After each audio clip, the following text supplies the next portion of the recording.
لما بتشوفي نفسك في المراية بتحسي زيي إن بشرتك تعبانة وباهتة؟ Mirror, mirror on the wall. وأنا بدور على المنتجات الجديدة لقيت السيرم ده، بايوليك بو انتنس ريفيتالايزنج سيرم، ولقيت إن في كافيار اللي هو نوع من أنواع بيض السمك الغالي جدا، واستغربت بصراحة شوية كده، اللي هو أنا هحط ليه بيض سمك على وشي ويا ترى ريحته هيكون فيها زفارة؟ نيمو. اللي عرفته بقى إن الكافيار ليه فوايد رهيبة للبشرة، زي إنه بيقدر يوصل لطبقات البشرة العميقة، فبيرطب البشرة بشكل أقوى والوقت أطول.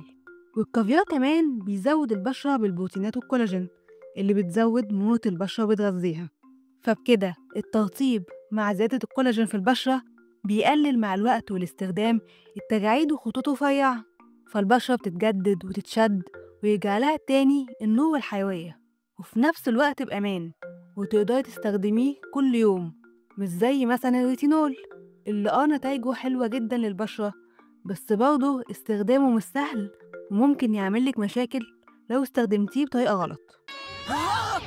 المهم بقى وانتي بتستخدميه انك ما تنسيش رقبتك، وكمان في نقط مهمة كده لازم اقولك عليها قبل ما تقرري تشتريه.